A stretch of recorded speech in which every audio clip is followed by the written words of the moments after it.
it's Robin, Arts on the Crafts, and welcome to my studio. This is my Whip It Wednesday video where I show you the crafty goodness that I've been working on. Thank you guys so much for hanging out with me during our very long and chatty live stream where I was stitching on this little slow stitching piece that will eventually become a needle book. Here's what it looks like up close. I do want to go through and do some machine stitching just to make sure some of these edges are going to stay down really well. A needle book gets a lot more use than a fabric postcard with the opening and closing of it and in a bag and in a drawer and just on the table. So I want to make sure the edges are stitched down by machine. So edges like this, so in between each of these hand stitching, you can see how uneven my stitching is and the different thicknesses of thread I used, but I want to make sure that everything is stitched down nicely and that it's going to last. I found it really interesting. I've done stitching projects like this before. It's not like a new thing to me, but I notice when I first start, my stitches are a little bit longer. And that's really just from becoming comfortable and finding my rhythm and all of that. I will finish this in a video so you guys can see it. I'll be coming back on the next live stream, which is Saturday, August 16th. And I'm going to be doing the green version, a little greens and blues. And we'll be adding beads and buttons to it so that you can see the different techniques with that. I might do that one with just batting and no felt because I did use a stiffer felt that I had on hand and it was a little bit harder to hand stitch through. So to be able to put the beads and the buttons on, I want to make it a little bit easier on myself. So I'll probably just use batting and put the fabric on the lightweight interfacing like we discussed in that video. But Giovanna suggested a sunset, and I really love the way these colors go together. It definitely reminds me of a Florida sunset. I would say an Arizona sunset because I have seen pictures of them, but based on where we live, I can see the sky change a little bit, but there's too many two-story houses in this neighborhood for me to actually see sunsets and sunrises. While waiting for everybody to come in, because I didn't want to start without everyone there, I made some rainbow keychains. I think I got 2 of them done while waiting. I went ahead and made a couple more. These will be going in the shop hopefully sometime this week as soon as I get pictures done. But after the live stream, I finished stitching my piece and then I didn't want to really get into anything else, so I made some more keychains. And once I get a nice picture of these, I'll get them listed in the shop. I did add all kinds of sewing things onto these. One of them has a butterfly. They have sewing machines and there's thread and scissors. Most of my charms are sewing related, and then there's some cats, mermaids, some turtles, a couple of butterflies, things like that. So I just like the way they all sound together. I did finish the apple tree lane from Pat Sloan. This is the center of a quilt. So I did get everything all quilted, stitched together, and the binding. I don't remember, I could have shown this to you last week, but either way, it is now in the shop. So if anyone would like to purchase it, it'll be available.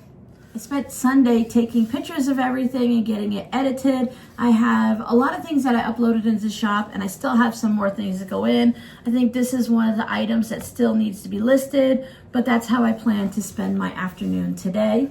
You may remember it was part of a whole quilt, and this was the center bit of it, and it was just ability to turn it into a mini quilt, so that's what I went with.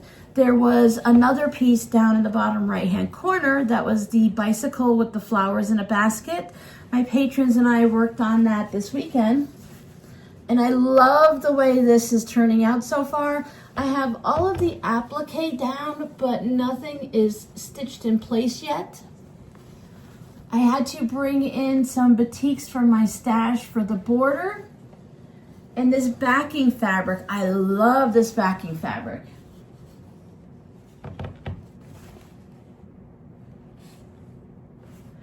So it reminds me of like ferns. I think it's meant to be coral, but it also reminds me of like ferns and different plants that go up in that same type of configuration.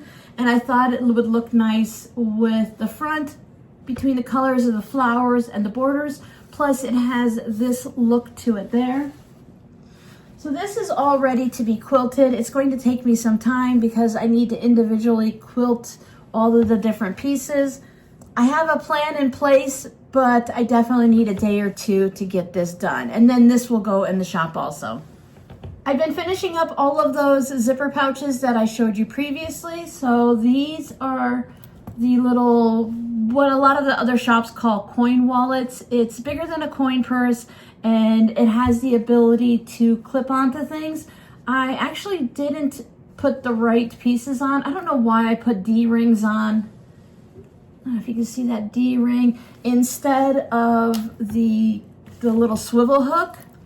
So I was thinking with these that I would just go ahead and make a key fob wrist strap type thing to clip onto this. So if you wanted to carry it like a to-go thing or to hook it onto something, you would have that ability. So these aren't in the shop yet because I need to make the key fobs, the little ballerinas, so sweet. So once I make the key fobs, these will go in the shop with a matching fob from the same fabric, of course, just to keep everything nice and cohesive. But I did get a lot of things in the shop and I will finish off putting the rest in today. I have the chenille makeup bags. Now these, as you can see, they don't sit up very well on their own, but once you put items in it, they'll stand up and fill out really nicely. So I have the purple and the yellow, because there's a yellow zipper, the yellow lining, and the purple lining. Now what I don't have here is the finished zipper pouch from Friday's tutorial where I took a 12.5-inch quilt block from my improv log cabin and I turned that into a zipper pouch. That one is already flying off to its new home. But I have plans on making another one because I have a batik quilt block that just keeps staring at me every time I go into the garage.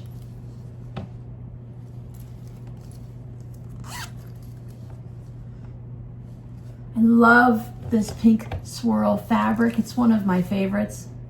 I also listed the furry faux fur type makeup bags or boxy pouches. These were the ones that were made from that pullover that I picked up from the thrift store that I did put through the washer and dryer. So I have the one that looks quilted from the sleeves and then the one that is just the fur that it was probably taken from the back of it. And also the two little mini ones from the sleeves, so they look quilted, but they actually aren't.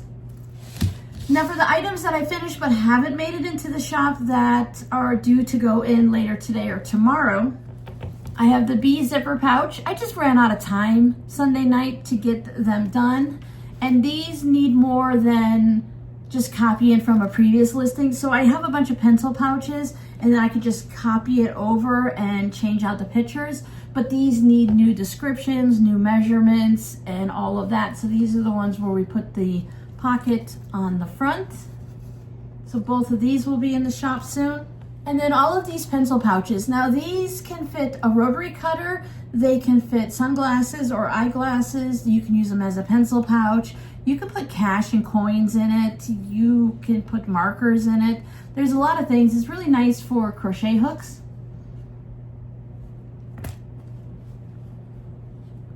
The ballerina. And then this fun patchworky one.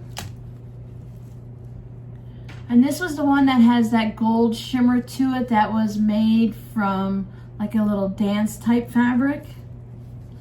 This one is the corduroy. I think I talked about it during the live stream, how I just take a piece of fabric that I have and I cut out whatever I can from it and make things from it. I love this watermelon and I was able to put a green zipper on it. And then the inside reminds me of the red from the watermelon flesh. We have lemons. And this was that gold fabric that looked like a panel, like it was meant to be a table runner or a placemat or something. And then the denim daisies.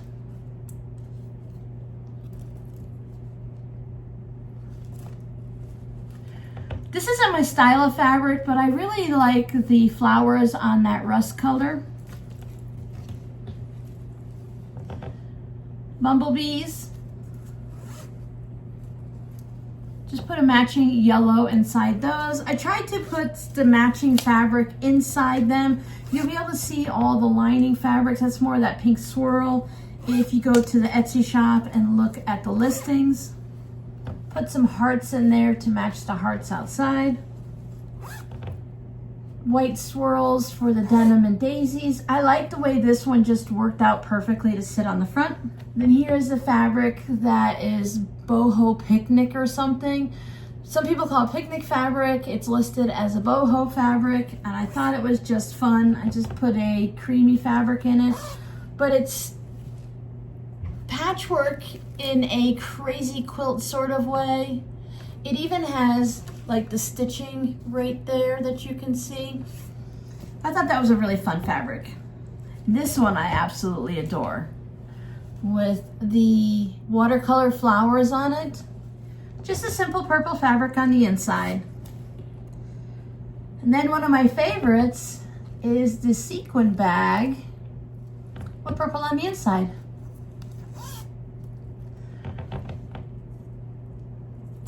It's just fun. It's such a simple bag, but because it sparkles and shimmers, it makes it really fun.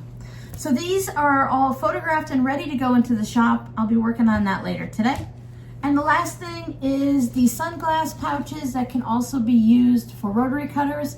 I still need to make more of these because I need to make some in solid cat fabrics and a couple other fun fabrics. Maybe some Halloween ones would be fun. I like how it's the same but different on each side. So depending on which way it was folded, it kind of changes which fabrics stand out the most.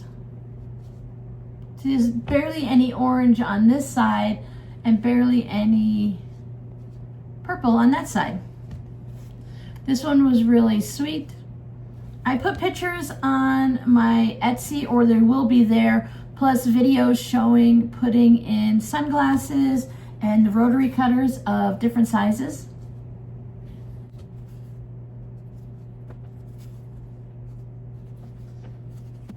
So if you ever see a fabric go by in another project and you want it in something different, just let me know and I can go ahead and make it. I usually have enough fabric, unless it was just something leftover bits, but then of course I would just let you know that there's none of that fabric left. Did you notice I hung up the community quilt? It's still just a flimsy. It's just the quilt blocks up on the wall. I've just been putting a clothespin in it to hold it away from the light switch so I can still use it. But I think this is so much better than just leaving it sit in a tray on the shelf waiting for me to work on the borders, because I haven't had a chance yet. I might just skip putting the borders on in favor of just finishing it, because at the width that it is, it's really close to the edge of the wall here, and it's probably about 2.5 to 3 inches away from that wall there. So I might just leave it as is and put scrappy binding on it versus having all the half square triangles all the way around it. I'm gonna sit on that idea for a bit because I don't want to not put the half square triangles on.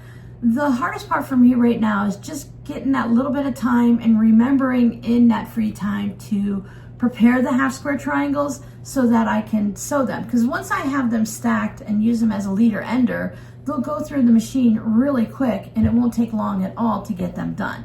I just need to figure out the exact measurements and go through the scraps that you guys sent me from your blocks and see if I need any extras and just make them.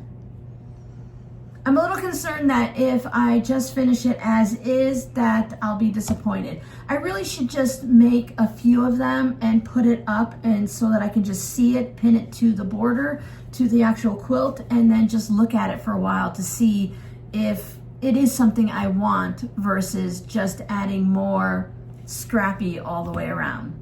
Never hurts to add a little extra scrappy craziness, but I just want to make sure. So your scrappy word for today is bee or bees. Are you guys allergic to bees? Thankfully, that's the one thing that I haven't been allergic to. Knock on wood, I haven't had problems with bees. Now, Rob was severely anaphylactically swollen up craziness allergic to wasps. He never had problems with bees, just the wasps, or the hornets, I should say, that we had in Florida. He got bit on the neck once, and it really made his face and his neck swell up like crazy, and he had to go to the emergency room to get everything taken care of. But thankfully, so far, I haven't seen any issues with my kids, and I'm pretty sure everyone has been stung by a bee at some point. I'm really intrigued by bees and to see the work they do and their colonies and how they react and everything, but I'm not a huge fan of bees because I don't like getting stung. So thank you guys so much for hanging out with me. If you're interested in anything, please check out my Etsy shop, and I'll see you guys in the next video. Bye.